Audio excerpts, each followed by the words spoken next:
वज़ीरक्स का एक बहुत ही बड़ा अपडेट आया है। इसी के साथ आपको और भी डिटेल देने वाला हूँ, जिसमें आपको प्रूफ ऑफ रिजर्व्स भी दिखाऊँगा कि अभी वज़ीरक्स के पास कितने प्रूफ ऑफ रिजर्व्स हैं, इनके पास कितना अमाउंट पड़ा है और वो अमाउंट एक्सचेंजेस के ऊपर पड़ा है, कहाँ पे पड़ा है और हमें वापस क्यों नहीं मिल रहा है। इसी के साथ जो निशल शेट्टी हैं, उन्होंने एक रीट्वीट किया था जिसमें पूरी डिटेल दी गई है इस चीज़ के बारे में कि जो फंड्स हैं जो हैक हुए हैं, ना कि सिर्फ वज़ीरक्स के, बाकी और भी जितने भी फंड्स हैक हुए हैं उनको रिकवर किया जाएगा।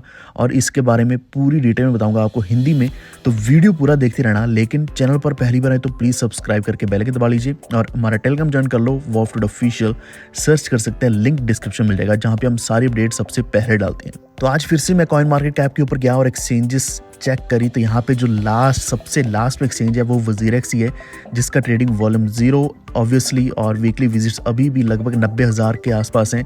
यानी कि लोगों को अभी भी उम्मीद है कि शायद पैसा वापस मिल जाएगा। इसके बाद मैंने डिटेल चेक करने के लिए कॉइन गब्बर खोला, coingabbar.com के ऊपर प्रूफ ऑफ रिजर्व्स देखा, तो यहाँ पे इन्होंने 7 जनवरी 2025 को अपडेट किया था पूरा डाटा। यहाँ पे जो टोटल होल्डिंग्स है $254 मिलियन की हैं, 254 मिलियन USDT है, जिसमें से 196.36 मिलियन ब्लॉकचेन के ऊपर पड़ा है और 58 मिलियन पड़ा है एक्सचेंज के ऊपर। और इसका भी पूरा यहाँ पे बताया गया है पूरा डिस्ट्रीब्यूशन, जो कि एक्सचेंज 1 के ऊपर $16.95 मिलियन पड़ा है, दूसरी एक्सचेंज के ऊपर $36.91 मिलियन पड़ा है और तीसरी एक्सचेंज के ऊपर $4.33 मिलियन पड़ा है। तो आप देख सकते हैं इतना बड़ा अमाउंट अभी भी वज़ीरक्स के पास है, जो कि इन्होंने खुद ब्लॉकचेन के ऊपर और एक्सचेंज के ऊपर रखा हुआ है, जो कि हमें वापस नहीं मिल रहा है। तो ये अमाउंट खासकर एटलीस्ट ये अमाउंट वापस मिल जाना चाहिए था, ताकि हम इसी अमाउंट को यूज़ करके किसी न किसी तरीके से अपना प्रॉफिट बना पाएँ। अगर हम यहाँ पे देखें कि कुछ ब्लॉकचेन के ऊपर पड़ा है, तो कम से कम इसको एक्सचेंज के ऊपर लाकर वापस दे देना चाहिए। और जो इन्होंने एक्सचेंज के ऊपर रखा हुआ है 58.2 मिलियन, तो ये भी शायद इन्होंने एक्सचेंज के ऊपर रख के वहाँ पे हो सकता है कि ट्रेडिंग कर रहे हो, यानी कि वही अमाउंट को यूज़ करके अपना पैसा बना रहे हो। और ये भी ऑब्वियस सी बात है, जो ब्लॉकचेन के ऊपर पड़ा है तो हो सकता है कि वो भी यूज़ किया जा रहा है और भी ज़्यादा अमाउंट बनाने के लिए। यानी कि इनको ये लग रहा है कि शायद जितना अमाउंट हैक हुआ है वो इसी अमाउंट को यूज़ करके किसी न किसी तरीके से इसको डबल ट्रिपल करके हमारा जो अमाउंट है वापस दिया जाएगा और इनका प्रॉफिट भी बन जाएगा, जो कि एक अजम्पशन है। मैं ऐसा रियलिटी में नहीं मानता, लेकिन ये पॉसिबिलिटी है, क्योंकि अगर ऐसा ना होता तो हमें अपना अमाउंट वापस मिल जाना चाहिए था। तो हमेशा मैं आप तक सारी वज़ीरक्स के अपडेट्स इसी तरीके से लाता रहता हूँ, लेकिन इस बार 1 महीने का लगभग डिले हो चुका है, जब से क्या कि मैं कोई भी आपको अपडेट नहीं दे पाया। इसके कई सारे कारण थे, मेन तो यही था कि यूट्यूब हमें अभी वीडियोज़ डालने नहीं दे रहा था।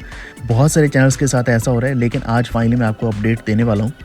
तो निश्चल जी ने यहाँ पे एक ट्वीट किया था, तो यहाँ पे उन्होंने बोला कि एक जॉइंट स्टेटमेंट दी गया है यूनाइटेड स्टेट्स, जापान और साउथ कोरिया के द्वारा, जिसमें इन्होंने सारे साइबर टैक्स की बात करी है, जिसमें DPR के साइबर एक्टर्स की बात करी है, जिसमें वज़ीरक्स हैक भी इंक्लूडेड है, यानी कि इसकी इन्फॉर्मेशन भी यहाँ पे इंक्लूड करी गई है। तो हमेशा जो एक्सचेंज है ये किसी और के ऊपर रिलाई हो रहा है, और हमारे इंडियंस भी सोच रहे हैं कि इसका केस सिंगापुर में क्यों लड़ा जा रहा है, क्योंकि इंडियन एक्सचेंज है तो सिंगापुर में कैसे। यही कारण है कि कॉइन स्विच कुबेर भी अभी इसके अगेंस्ट चल रहा है, यानी कि ऑलरेडी वो केस लड़ रहे हैं इस चीज़ के ऊपर कि क्यों अमाउंट तो इंडिया का था लेकिन केस सिंगापुर में चल रहा है, तो ये अमाउंट वापस जो इनके पास पड़ा है वो भी वापस क्यों नहीं किया जा रहा। तो इसके बारे में बहुत ज़्यादा अभी डिटेल में बातें करी जा रही हैं। पूरा का पूरा इल्ज़ाम वज़ीरक्स के ऊपर लग रहा है, क्योंकि ये जो बचा हुआ फंड है वो भी वापस नहीं कर रहे हैं। तो 2024 में लगभग $660 मिलियन के आसपास अमाउंट हैक हुआ है, जिसमें US, जापान और नॉर्थ कोरिया ने ये टोटल अमाउंट निकाला है कि इतना अमाउंट हैक हुआ है। तो एक चीज़ यहाँ पे बहुत ही क्लियरली बोली गई है कि नॉर्थ कोरिया ने $235 मिलियन का हैक किया है इंडियन बेस्ड बिटकॉइन एक्सचेंज वज़ीरक्स का, और $50 मिलियन का रेडियंट कैपिटल का किया है, और इसी के साथ $374 मिलियन स्टील किए गए हैं DMM, बिटकॉइन, अपबिट और रेन मैनेजमेंट से। यानी कि यहाँ पे पूरा जो इल्ज़ाम लगाया जा रहा है ये पूरा का पूरा गया नॉर्थ कोरिया के ऊपर, जो कि north Korea affiliated hacking groups हैं, जिसमें एक लाजारस ग्रुप के बारे में भी बात करी गई है। तो यहाँ पे थोड़ा और डिटेल में बताया गया कि ये हुआ कैसे है। इसमें बताया गया है कि ये वेल डिस्गाइज्ड अटैक करते हैं, जिससे क्या है कि ये आपके सिस्टम में अपना मालवेयर डिप्लॉय कर देते हैं, और ये सेम तरीका अपनाकर इन्होंने कई सारे अभी तक हैक्स किए हैं। तो एक यहाँ पे प्रोग्राम है, साइबर प्रोग्राम DPRK के नाम से, जिसका मतलब है Democratic People's Republic of Korea. तो माना जा रहा है कि इनके द्वारा ये हैक करवाए जा रहे हैं। तो एक बात यहाँ पे क्लियर बोली गई है कि जो फंड्स अभी हैक हुए हैं इनको रिकवर करने के ऊपर काम किया जाएगा DPRK से। यहाँ पे जितना भी इन्होंने अमाउंट निकाला है वो पूरा का पूरा अमाउंट किसी न किसी तरीके से वापस लिया जाएगा। तो इसको लेकर एक ऑफिशियल डॉक्यूमेंट भी है जो कि आप खुद भी रीड कर सकते हैं वहाँ पे जाके। तो मेरा मानना ये है कि यहाँ पे दो चीज़ें सामने आ चुकी हैं। एक तो ये चीज़ कि नॉर्थ कोरिया का ग्रुप इन्वॉल्व है, और आज से 1 महीना पहले 1.5 महीना पहले आपने एक और अपडेट देखी होगी जो कि वजीरेक्स ने रीट्वीट या फिर कोई भी उसका हिंट नहीं दिया था, कि जब बोला जा रहा था कि किसी इंडियन हैकर ने ये सब कुछ किया है, टेलीग्राम हैक करके वजीरेक्स का एक्सेस लिया और उसके बाद इसका अमाउंट पूरा निकाल दिया, यानी कि हैक कर लिया। लेकिन उसके बारे में वजीरेक्स ने कभी भी ऐसा कुछ नहीं कहा था। लेकिन आज के दिन जो हम ये देख पा रहे हैं, एक ऑफिशियल डॉक्यूमेंट आया है, तो इससे थोड़ी क्लैरिटी मिल रही है कि शायद हम इस इंफॉर्मेशन के ऊपर रिलाई कर सकते हैं। अब इसके अलावा जो ये बात कर रहे थे कि फंड्स वापस करेंगे, उसको लेकर इन्होंने बोला कि एक लंबा प्रोसेस चलने वाला है, जो कि 22 जनवरी 2025 को ये एक वोटिंग करने वाले हैं। उसके बाद ये डिसाइड करेंगे और कोर्ट बताएगा कि क्या ये फंड्स वापस करने चाहिए, नहीं करने चाहिए। इसके अलावा ये अपना डेक्स भी तैयारी कर रहे हैं कि डेक्स भी लॉन्च करने वाले हैं। तो वजीरेक्स की तरफ से कुछ अपडेट्स तो आ रही हैं, लेकिन रियलिटी में हमें फंड्स वापस नहीं मिल रहे जो कि एक्चुअल में मैटर करते हैं, जो कि सबसे ज़्यादा इंपॉर्टेंट चीज़ है।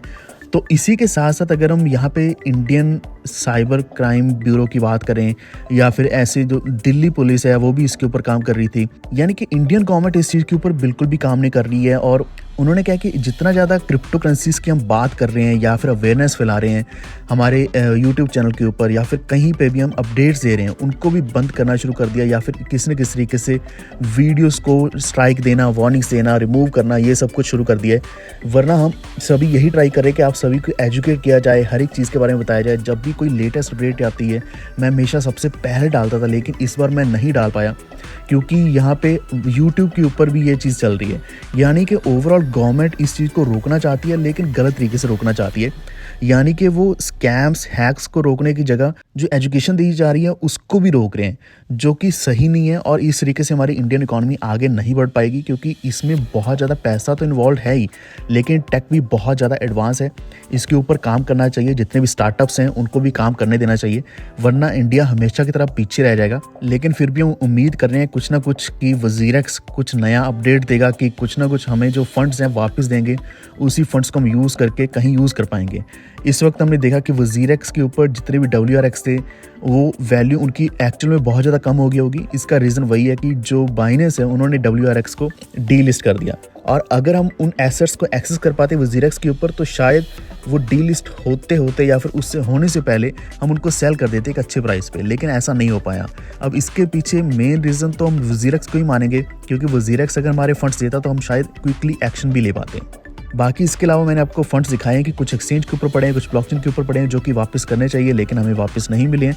अब ये जो बोल रहे हैं कि US, साउथ कोरिया और जापान इस चीज़ के ऊपर काम कर रहे हैं कि नॉर्थ कोरिया की जो हैकिंग ग्रुप है उनसे फंड्स रिकवर करेंगे, तो वो कब होने वाला है इसकी कोई गारंटी नहीं है। तो ओवरऑल कोई गारंटी अभी नहीं है कि कब पैसा वापस मिलेगा। आपको क्या लगता है इसके बारे में? अपना ओपिनियन भी नीचे कमेंट जरूर करना। अगर आपको ये वीडियो इन्फॉर्मेटिव लगा है, अच्छा लगा है, प्लीज़ वीडियो को लाइक एंड शेयर कर दें। जिनका वजीरेक्स के ऊपर फंड पड़ा है उनको भी नई अपडेट्स मिलती रहें, और इसी के साथ हमारा चैनल भी सब्सक्राइब करके बेल आइकन दबा लीजिए। Stay tuned. Thank you.